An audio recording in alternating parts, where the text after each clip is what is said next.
औज़ुबिल्लाहि मिनश्शैतानिर्रजीम बिस्मिल्लाहिर्रहमानिर्रहीम।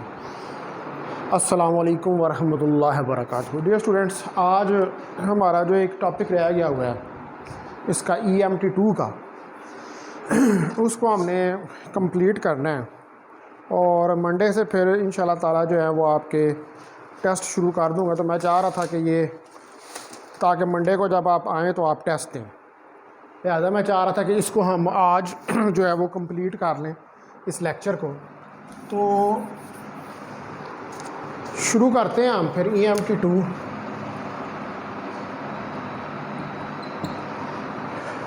और Poynting vector आज हमने स्टडी करना है। ये बड़ा इंपॉर्टेंट टॉपिक है चैप्टर का।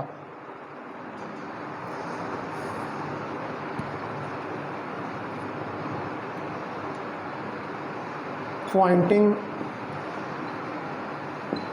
वेक्टर। आज डेट है हमारे पास 2/7/2021। तो जो इलेक्ट्रोमैग्नेटिक रेडिएशन है ये क्या है? It is the form of A energy. Electromagnetic radiation जो है ये एक फॉर्म ऑफ एनर्जी है और इसके अंदर क्या होता है कि एनर्जी और मोमेंटम ट्रांसफ़र होते हैं, ठीक है, एक जगह से दूसरी जगह in the form of charges and current. तो जो डेफिनेट अमाउंट ऑफ एनर्जी और मोमेंटम है इसको हम ट्रांसफ़र करते हैं किसी वॉल्यूम के अंदर जो कि ऑक्यूपाइड होता है इलेक्ट्रोमैग्नेटिक फील्ड से। यानी कि इसका मतलब ये है कि जिस जगह पर आपके पास इलेक्ट्रोमैग्नेटिक फील्ड है वहाँ पर आपके पास मोमेंटम और एनर्जी दोनों ट्रांसफ़र हो रहे होंगे, क्योंकि आपको इस बात का पता है कि जो इलेक्ट्रोमैग्नेटिक रेडिएशन है, ठीक है जी, इलेक्ट्रोमैग्नेटिक रेडिएशन जो है it consist of electric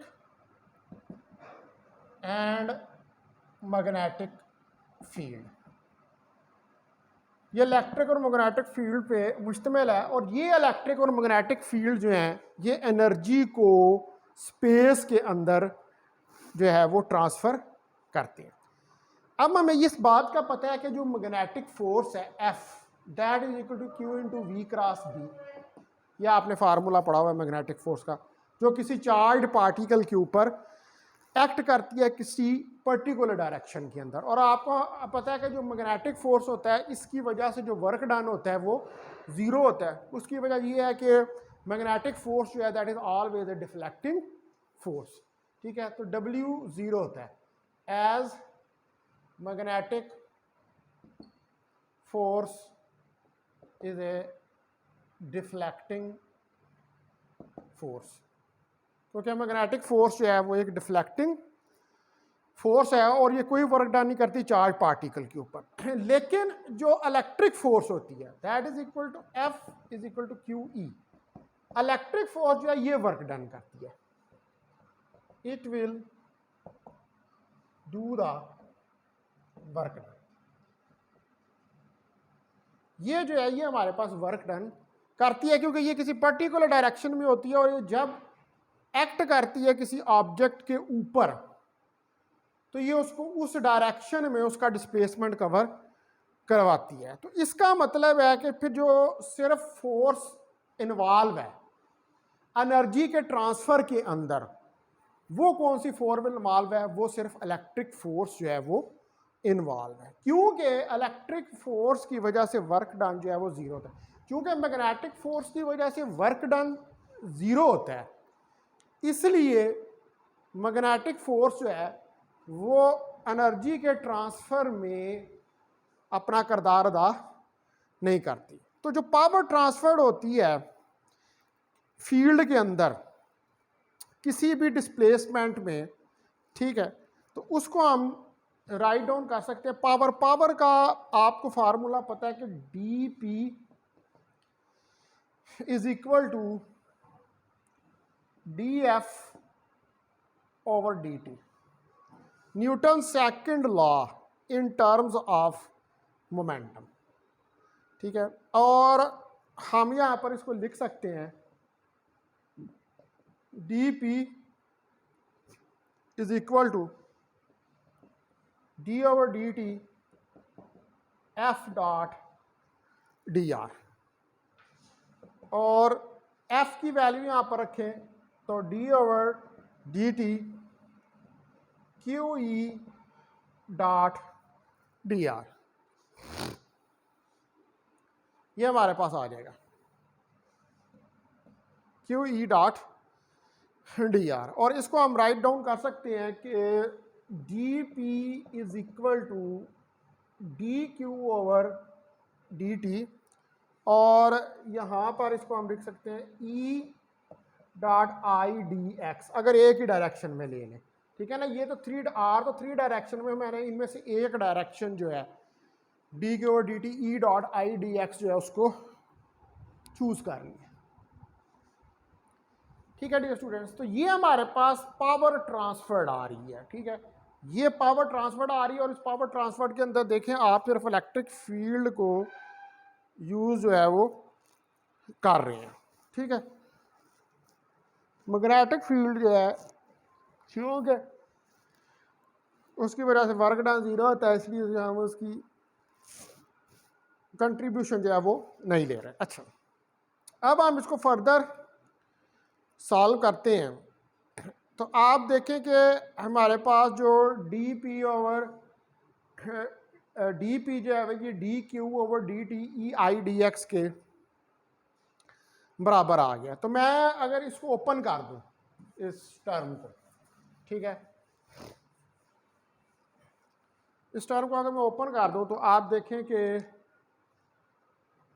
D P D Q over D T I is equal to D Q over D T, current है ये, ठीक है। I E D X cos of theta, तो थीटा यहां पर 0 degree है क्योंकि ई और डी एक्स एक ही डायरेक्शन में है। तो डी पी मेरे पास आई ई डी एक्स के बराबर आ जाएगा क्योंकि कॉस 0 डिग्री जो है वो 1 के बराबर है। अब यहाँ पर डी वाई और डी जेड तो 0 है क्योंकि सिर्फ ई पॉइंट कर रहा है एक्स डायरेक्शन में। डी वाई और डी जेड 0 है because E points only in x direction, सिर्फ एक्स डायरेक्शन के अंदर जो है वो पॉइंट कर रहा है, इसलिए डी वाई और डी जेड जो है वो तो हमारे पास 0 के बराबर जो है वो होंगे। अब आप देखिए कि जो हमारे पास ये पर्टिकुलर केस है, इस केस के अंदर जो करंट डेंसिटी है आई वो जे डॉट ए के बराबर होती है, और आई को हम लिख सकते हैं जे ए कॉज ऑफ थीटा, और यहां पर भी थीटा जो है वो 0 डिग्री के बराबर है। तो I is equal to J A आ जाएगा as cos 0 degree is equal to 1 के बराबर है। अब आप देखें कि हमारे पास जो फार्मूला है डी पी का वो है आई ई डी एक्स। तो इसके अंदर अगर मैं वैल्यू रखूं आई की तो वो आ जाएगी जे ए ई डी एक्स, और इसमें ए डी एक्स जो है A D X that is equal to D V, यानी कि दैट इज अ वॉल्यूम, ये हमारे पास वॉल्यूम है। तो ये हमारे पास क्या आ जाएगा D P is equal to J E D V, ये फार्मूला हमारे पास आ जाएगा। और इसको हम राइट डाउन कर सकते हैं डॉट प्रोडक्ट में जे डॉट ई, ठीक है जी, J dot E D V, ये इसको हम राइट डाउन कर सकते हैं, ठीक है। ये डी पी की हमारे पास फॉर्म निकल आए। तो यहां पर डी वी जो है वो ए डी एक्स हमारे पास वॉल्यूम एलिमेंट है जो स्पेस के अंदर ऑक्यूपाई कर रही है आपकी इलेक्ट्रोमैग्नेटिक वेव। अब आप देखें जो रेट है वर्क करने का, ठीक है, the rate of doing work, the rate of doing work. अब वर्क करने का जो रेट है P, that is integral J dot E dV, ठीक है। ये हमारे पास क्या आ जाएगा, वॉल्यूम इंटीग्रल। ये हमारे पास वॉल्यूम इंटीग्रल जो है वो आ जाएगा P is equal to J dot E। इसको आप कह लें कि ये कोई इक्वेशन नंबर 2 है, और जो हमारे पास dP की आई थी ये कोई इक्वेशन नंबर 1 है, ठीक है डियर स्टूडेंट्स।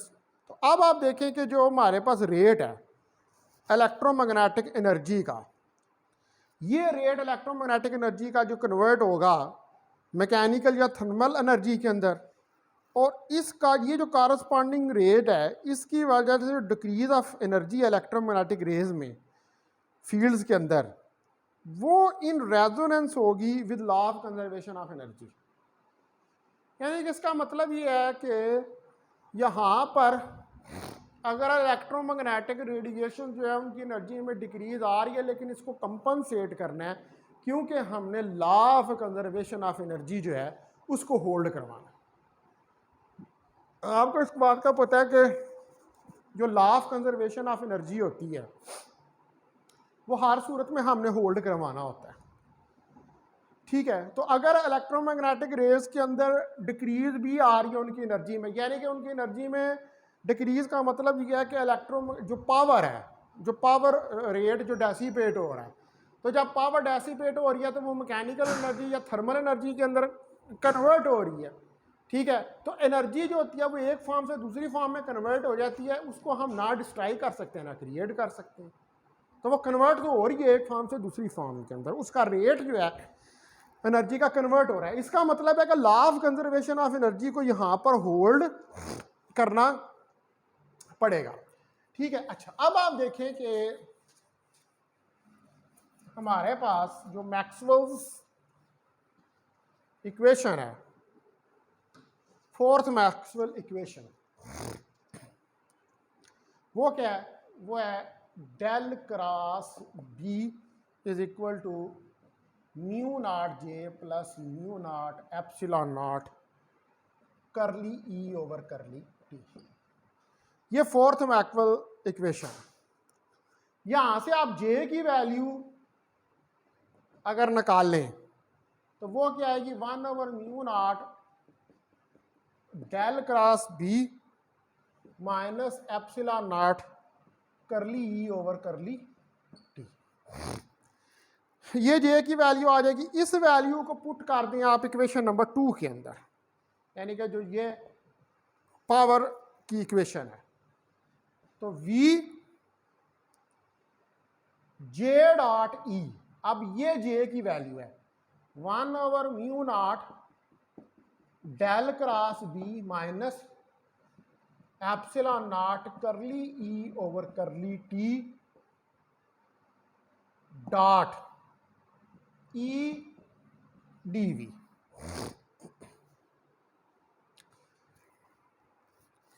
ठीक है जी, ये हमारे पास जे की वैल्यू जो है यहां पर आ जाएगी। अब आप देखें कि हमने इसका ई के साथ डॉट प्रोडक्ट आ रहा है, यानी कि ये मैं अगर लिखूं इसको तो V 1 over mu naught del cross B dot E minus epsilon naught curly E over curly T dot E DV.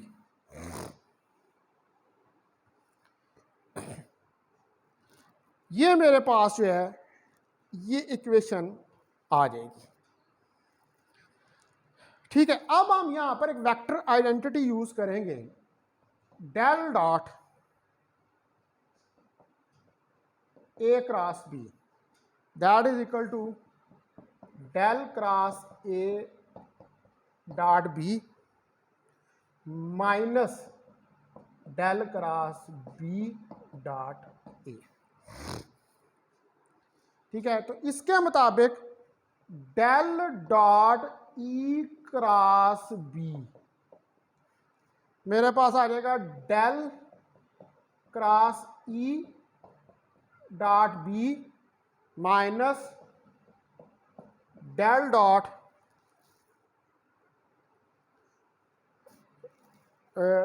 Minus del cross B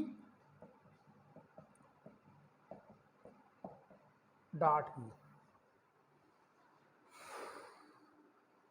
ये मेरे पास आइडेंटिटी आ जाएगी। अब यहां से आप देखें, इस आइडेंटिटी से हम कैलकुलेट कर सकते हैं वैल्यू जो है del cross B dot E की, del cross B dot E. ठीक है, ये वाली वैल्यू हमें चाहिए, del cross B dot E. तो डेल क्रॉस बी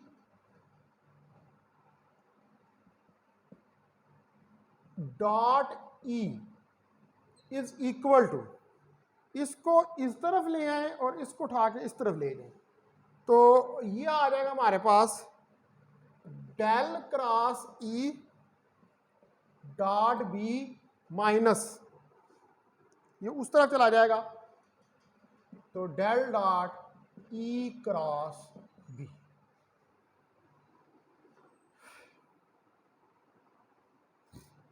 ठीक है, ये हमारे पास वैल्यू जो है वो आ जाएगी del cross B dot E की। अब ये del cross B dot E की वैल्यू हमने इस इक्वेशन के अंदर सब्स्टिट्यूट जो है वो करनी है। ठीक है, तो ये वैल्यू हम सब्स्टिट्यूट करेंगे इसके अंदर, P is equal to B dot del cross E. ठीक है, यहां पर आ गया V1/μ0 अंदर बी डॉट डेल क्रॉस ई,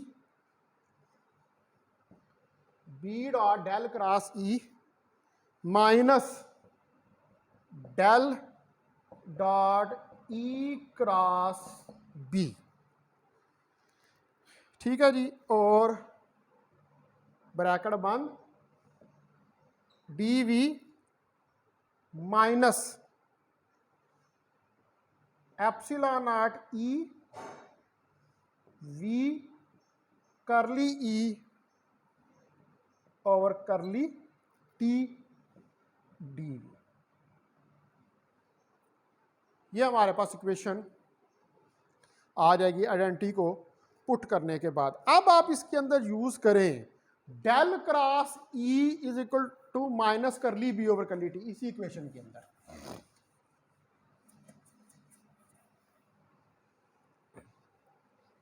तो del cross E, third Maxwell equation, del cross E minus curly B over curly T, ये इधर पुट करें तो P मेरे पास किसके बराबर आ जाएगा, V minus B over μ0 dot curly B over curly T D V minus 1/μ0 V del dot E cross B D V. ठीक है, और माइनस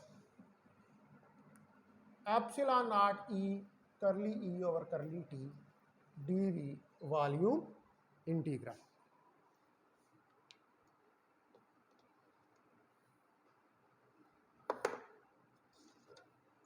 ये हमारे पास इक्वेशन बन जाएगी। अब फर्दर इसको हमने सिंप्लीफाई करना है, तो आप देखें कि पावर जो है हमारे पास वो आ जाएगी -1/μ0, इसको रीअरेंज कर ले इक्वेशन को, del dot E cross B D V minus V, ठीक है, B over mu naught curly B over curly T plus epsilon naught E curly E over curly T D V. ये equation हमने rearrange कर ली, तो rearrange करने के बाद ये हमारे पास वैल्यू जो है वो आ गई।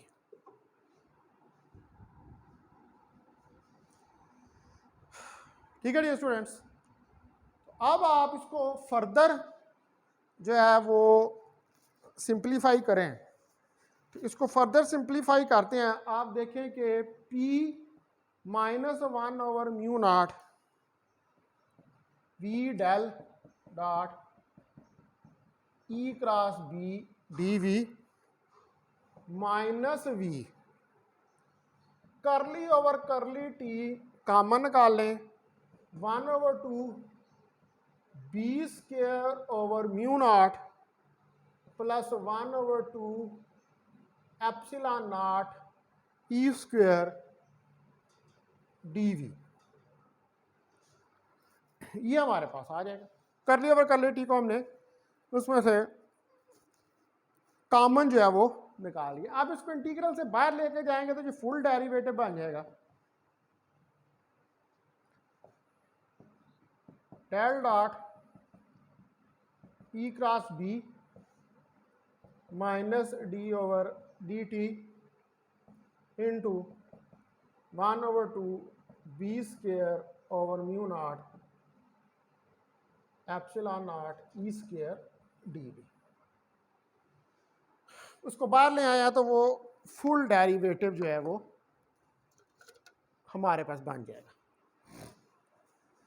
ठीक है डियर स्टूडेंट्स, अब आप जो वॉल्यूम इंटीग्रल है इसको गॉस थ्योरम लगाकर, ये जो वॉल्यूम इंटीग्रल है इसको गॉस थ्योरम लगाकर इसको सरफेस इंटीग्रल जो है उसके अंदर कन्वर्ट कर दें। तो P म्यू नॉट V, आप इसको गॉस थ्योरम से इसको हम कर देंगे E cross B dot D S minus D over D T integral 1 over 2 B square over mu naught plus 1 over 2 epsilon naught E square D we.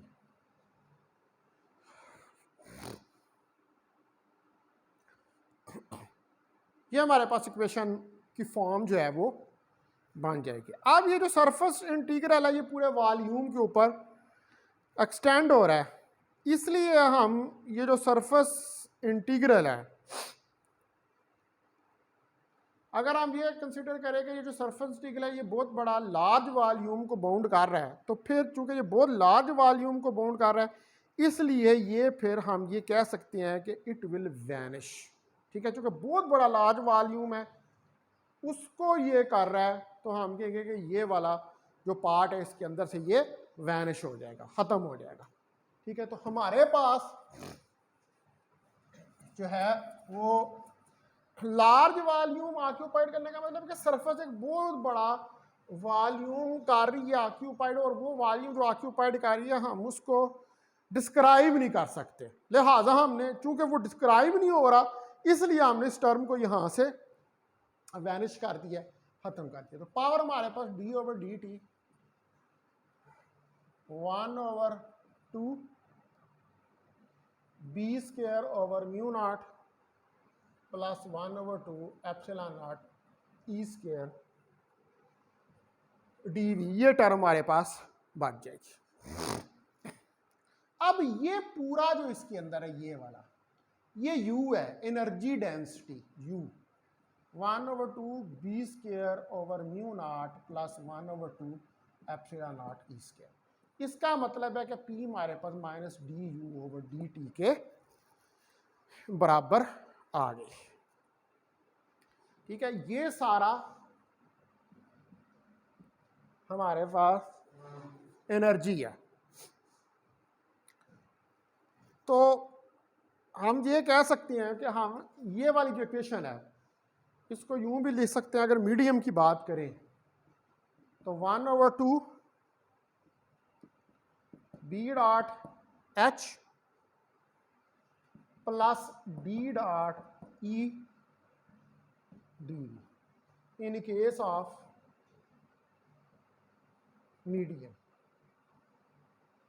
Medium के case के अंदर। तो जो हमारे पास एनर्जी है वो कंटेन्ड है एक सर्टन वॉल्यूम के अंदर which is occupied by the electromagnetic fields, जिसको कि इलेक्ट्रोमैग्नेटिक फील्ड्स ने ऑक्यूपाई किया। तो एक्चुअली इलेक्ट्रोमैग्नेटिक फील्ड्स भी क्या हैं? इलेक्ट्रोमैग्नेटिक फील्ड्स जो हैं these are also energy. Field यहाँ पर भी होती है फोर्स, और फोर्स क्या है? That is energy. तो हमारे पास जो 1/μ0 surface integral E cross B dot ds, ठीक है, ये जो हमने टर्म जिसको ख़त्म किया था -P - du/dt, ये पूरी इक्वेशन हमारे पास बनती है।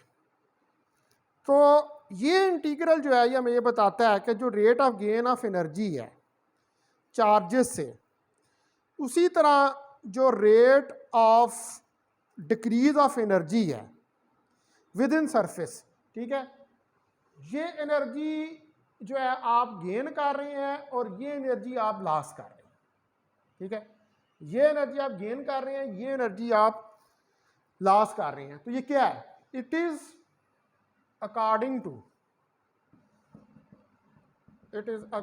To law of conservation of energy. देखो ना, ये टर्म गेन की है और ये टर्म लॉस की है। तो इसका मतलब है कि जो कंजर्वेशन ऑफ एनर्जी है वो मेंटेन्ड है, और जो सरफेस इंटीग्रल है वो rate of flow of energy को रिप्रेजेंट कर रहा है। ये क्या है? Rate of flow of energy through surface, ये वाला इंटीग्रल जो है rate of flow of energy through surface. ये rate of flow of energy जो सरफेस से है उसको फ्लो कर रहा है, उसको डिस्क्राइब कर रहा है। तो हम ये कह सकते हैं कि जो यूनिट एरिया है सरफेस का, उसके अंदर जो rate of flow of energy है, ठीक है, वो n बराबर है E क्रॉस B के। इसको हम कहते हैं, इस n को हम कहते हैं पॉइंटिंग वेक्टर, ठीक है। यानी क्या कहलाता है? पॉइंटिंग वेक्टर, ठीक है। ये हमारे पास पॉइंटिंग वेक्टर n है और इसको जूल पर मीटर स्क्वायर सेकंड में डिस्क्राइब किया जाता है, इसके यूनिट्स हैं। तो इलेक्ट्रोडायनामिक की ये इक्वेशन है और ये सॉल्यूशन है in the absence of sources, यानी कि चार्ज और करंट। हम यहाँ पर ये भी कह सकते हैं कि अगर P, हमारे पास ये जो इक्वेशन थी P की,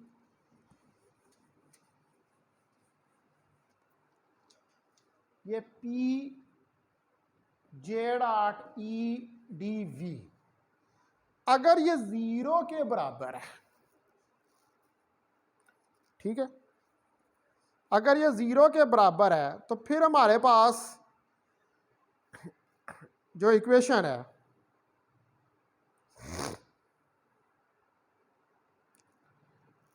E क्रॉस B, ये वाली, ये जो इक्वेशन है S E cross B dot D S, ये वाली जो इक्वेशन है, इसमें P 0 हो जाएगा और E cross B dot D S बराबर आ जाएगा -du/dt। तो लेफ्ट हैंड साइड जो है ये total outward flux of energy है वाट के अंदर over the surface of bounding the volume we, और राइट साइड जो है वो डिस्क्राइब कर रही है, मतलब ये एनर्जी का फ्लो है जो गेन हो रहा है और ये एनर्जी का फ्लो है जो लॉस हो रहा है। तो इसका मतलब है गेन और लॉस ये दोनों एक दूसरे के बराबर हैं, hence we can say that law of conservation of energy holds there। और ये जो n है इसको हम कहते हैं पॉइंटिंग वेक्टर, ठीक है। इसको हम पॉइंटिंग वेक्टर का नाम जो है वो देते हैं। तो आप अगर तो इसको लिखें b की फॉर्म में तो यहाँ पर आएगा 1/μ0, ठीक है, इधर भी 1/μ0, और अगर इसको h की फॉर्म में लिखें तो ये आ जाएगा s e cross h dot D S minus D U over D T. वो फिर μ0 जो है वो खत्म हो जाएगा, और e क्रॉस h ये in the presence of material भी ये पॉइंटिंग वेक्टर ही है, ठीक है, क्योंकि b जो होता है वो हमारे पास μ0h के बराबर होता है, ठीक है। तो यहाँ से हमें यही पता चलता है कि in the case of electromagnetic fields, जो इलेक्ट्रोमैग्नेटिक फील्ड्स हैं उनके केस में भी एनर्जी जो है वो कंजर्व होती है, ठीक है। हमने ये सारा मैथमेटिकली जो है इसको कैलकुलेट करके देख लिया, ठीक है, सारा इसको कैलकुलेट करके हमने देख लिया है कि ये law of conservation of energy जो है ये यहाँ पर होल्ड हो रहा है, ठीक है डियर स्टूडेंट्स। तो ये जो है ये आपका लास्ट लेक्चर था इसका EMT2 का। तो ये सेम जो है ये इस पर भी अपलोड हो जाएगा YouTube के ऊपर भी, ठीक है। तो अब आप लोग जो हैं वो ऐसे करें कि एक शेड्यूल बनाएं, क्योंकि यकम से अब आपने जब आना है तो आपने टेस्ट देने हैं, मॉडर्न फिज़िक्स और EMT का एक शेड्यूल बना लें और वो मेरे साथ शेयर कर दें, फिर उसके मुताबिक जो है वो हम जो है वह टेस्ट करने शुरू कर देंगे ताकि आपकी जो है वो अच्छी तैयारी हो सके इम्तिहानों से पहले। बहुत शुक्रिया dear students, thank you very much. अगर कोई क्वेश्चन है तो